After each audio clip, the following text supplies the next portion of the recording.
Seja glorificado o nome amado e querido de nosso Senhor e Salvador Jesus Cristo.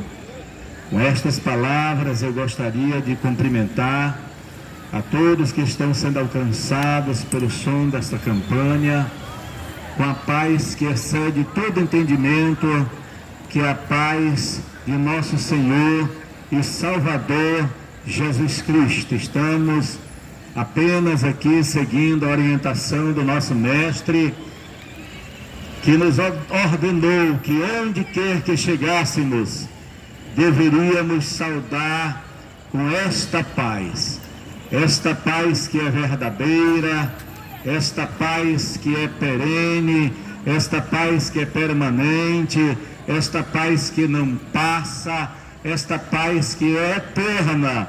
Tanto é que Jesus, antes de partir, declarou: eu vos deixo a paz, eu vos dou a paz, não a dou como o mundo a dá. A paz que o mundo tem a oferecer é transitória, é momentânea, é passageira, é ilusória, é uma paz de momento, é uma falsa paz, é uma tristeza disfarçada de paz, porque logo depois do uso de qualquer que seja a substância, vem à tona a realidade de que não passava de uma pseudo-paz, mas a paz que Jesus oferece é uma paz maravilhosa, de sorte que ainda que nos falte tudo, a gente ainda é capaz de expressar com toda a força dos pulmões uma gratidão por esta paz, porque Jesus até declarou em sua palavra: de que adianta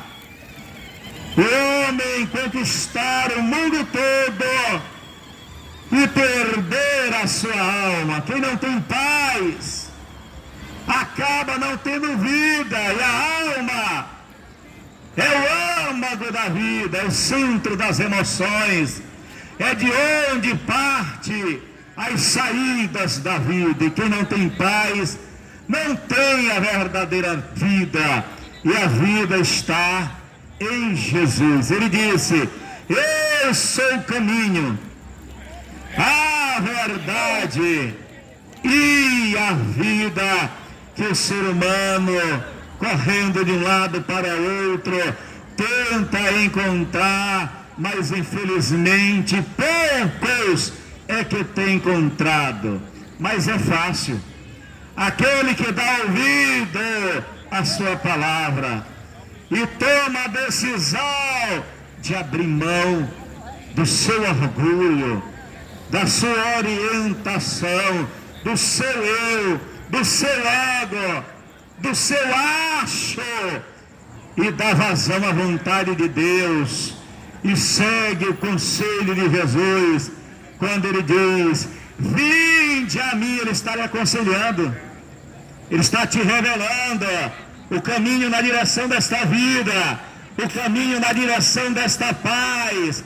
Todos os que estão cansados e sobrecarregados, e eu vos aliviarei, ele está dizendo: trarei paz à tua alma. Tem muita gente que tem tudo, mas acaba não tendo nada porque não tem paz. Tem uma casa confortável, em uma localidade agradável, tem muito dinheiro no banco, tem um carro do ano, tem condição de comer o que quer, conhece pessoas da alta sociedade, vários diplomas pregados na sua parede, mas no final do dia ainda lhe falta uma coisa que ele nem sabe, quando na verdade o que está faltando é Jesus na vida dele. Amém? Eu gostaria aqui de ler um versículo da Bíblia Sagrada que se encontra em Gênesis, capítulo de número 19. E o versículo é o de número 17, que diz: e aconteceu que,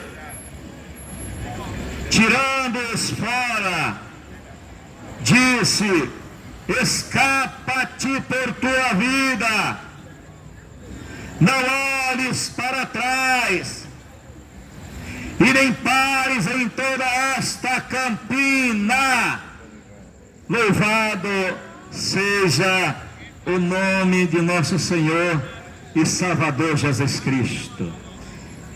Estas palavras foram ditas pelo anjo enviado por Deus para resgatar o homem, que segundo a segunda carta de Pedro, o capítulo de número 2 e o versículo de número 7, estava enfadado da vida dissoluta dos homens abomináveis daquela época. Este homem se chamava Ló, que por ter decidido tomar uma direção que contrariava a vontade de Deus para a sua vida, pagou um alto preço. E é o que tem acontecido com muitos de nós em os dias atuais, quando fazemos escolhas que fogem do parâmetro da palavra de Deus, que é a bússola de todo aquele que pretende chegar a um porto seguro chamado Jesus. De sorte que a palavra, ela mesma em Provérbios vai dizer que há caminhos, fazendo alusão a escolhas que para o homem parecem bons, mas que o final deles são caminhos de morte. E foi o que aconteceu com aquele jovem. Ele até começou bem, tomando a sábia atitude de se acompanhar com um homem de Deus chamado Abraão. E aquele ditado popular faz todo sentido quando se diz: diga com quem andas, que eu te direi quem tu és. Passou a andar com aquele que tinha sobre ele a promessa da prosperidade divina, que havia sido feita por alguém que a Bíblia Sagrada, lá em Números, vai dizer que não é o homem para que minta, e muito menos o filho do homem para que se arrependa. Era o próprio Deus que havia prometido que onde ele pisasse a planta, os seus pés ele prosperaria, e quem o abençoasse, Deus o abençoaria. Em contrapartida, quem o amaldiçoasse, Deus o amaldiçoaria. Ele estava debaixo da prosperidade de um Deus que é o dono do ouro e o dono da prata, como está escrito no livro do profeta Ageu, capítulo 2 e versículo 8. Ele até começou bem, como eu dizia, mas em dado momento da sua caminhada, quando a prosperidade havia invadido a sua vida de uma maneira tal que a fazenda dele cresceu assustadoramente, de sorte que a Bíblia Sagrada vai dizer que os pastores do seu tio, irmão, chamado Abraão, e os seus pastores se desentendiam, porque a terra agora parecia pequena para que os dois vivessem juntos. Então Abraão chamou para uma conversa particular e disse para ele: a terra parece pequena para nós dois, mas se tu escolher para a direita, eu irei para a esquerda, e se tu escolher para a esquerda, eu irei para a direita. Ló, se deixando levar pela aparência das coisas. É muito bom quando a gente pede orientação ao Deus que criou o céu, a terra, o mar e tudo quanto neles há. Quando nós o pedimos orientação, Ele nos revela a decisão que devemos tomar com relação a qualquer coisa desta vida. E na ocasião, precipitadamente, se deixando levar pela aparência, ele olhou para as campinas do Jordão, que mais parecia, diz a Bíblia Sagrada, o jardim do Senhor em tempos de Zoar. E então se dirigiu com toda a sua fazenda, e chegando naquele lugar onde ficava as cidades de Sodoma e Gomorra, trazendo aqui a gíria popular do século 21, ele comeu pão que o diabo amassou, de maneira que ele já não tinha uma vida sossegada, porque os homens daquela cidade faziam exatamente aquilo que era contra a vontade de Deus, até que num belo dia o limite da tolerância de Deus chegou ao seu topo, e Deus então resolveu destruir aquela cidade. É o que está acontecendo em pleno século 21. O limite da tolerância de Deus com relação à humanidade do tempo presente está chegando ao seu topo. E lá em Lucas capítulo 17, a partir do versículo 25, vai dizer: e como aconteceu nos dias de Ló, comiam, bebiam, compravam, vendiam, casavam-se, davam-se em casamento, mas no dia em que Ló foi retirado daquela cidade, choveu do céu fogo e enxofre, o juízo de Deus desabou sobre aquela cidade. E foi o que aconteceu naqueles dias. Deus enviou um anjo para resgatar a Ló, e a palavra que foi dada a Ló é a mesma palavra que é dada a você que está sendo alcançado e tocado por esta palavra, dizendo: escapa-te por tua vida. Trocando a miúdo, Deus está dizendo: a salvação é individual. A Bíblia Sagrada vai dizer que quem crer e for batizado será salvo. É você que tem que tomar a decisão. Não é o seu pai, não é a sua mãe, não é a sua esposa, não é o seu esposo, não é o seu filho, não é o seu neto, não é o seu patrão, não é o seu amigo, não é a sua namorada e nem namorado. É você que tem que tomar a decisão de confessar a Jesus como o único e suficiente Salvador. Mas não basta apenas confessar. Depois dele ter dito: escapa-te por tua vida, ele disse: não pares em toda esta campina. Ele está dizendo: tem que perseverar, tem que continuar a caminhada. E a Bíblia Sagrada vai dizer que aquele que perseverar até o fim será salvo.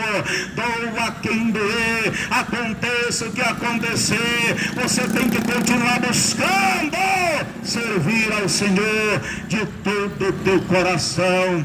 E a última palavra foi: e não olhes para trás.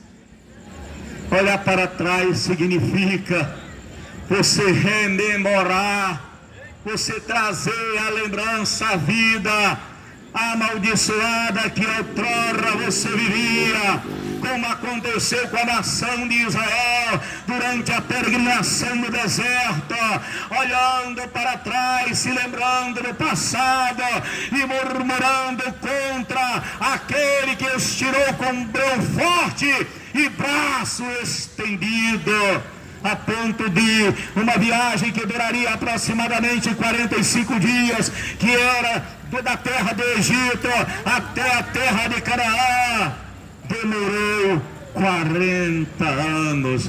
De sorte que daqueles quase 1,5 milhão de pessoas que saíram daquela terra, apenas aqueles que tinham de 20 anos para cima, 2 entraram pararam ali. Por quê? Porque escaparam por sua vida, reconheceram que o verdadeiro Deus era o Deus de Israel, não pararam em toda a campina, continuaram perseverando e depois não olharam para trás. E é o que você deve fazer nesta noite: escapar por tua vida.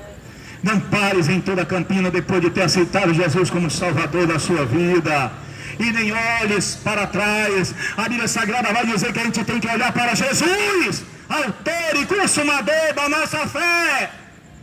É por isso que muita gente corre o risco de perecer na Sodoma do século 21, na vida pecaminosa dos homens abomináveis que se entregam a toda sorte de prática que entristece aquele que convence o homem da justiça, do juízo e do pecado, que é o Espírito Santo, porque fica se baseado em pessoas que não andam de conformidade com esta palavra, porque ficam se escondendo os maus testemunhos que muitos que se dizem cristãos e não são. Mas isto diante de Deus não te justifica. O que te justifica de fato é você tomar a decisão de aceitá-lo como Salvador, é você tomar a decisão de perseverar até o fim, é você tomar a decisão de esquecer do passado. A Bíblia vai dizer o seguinte: aquele que lança a mão no arado e olha para trás não é digno do reino de Deus. Que o Senhor continue te abençoando, que a palavra de Deus possa fazer o efeito extraordinário de transformação na tua vida e de salvação na tua alma. Pois Tiago capítulo 1 versículo 21 vai dizer que se deixarmos esta palavra ser enxertada em nosso coração, ela poderá salvar a nossa alma. Amém.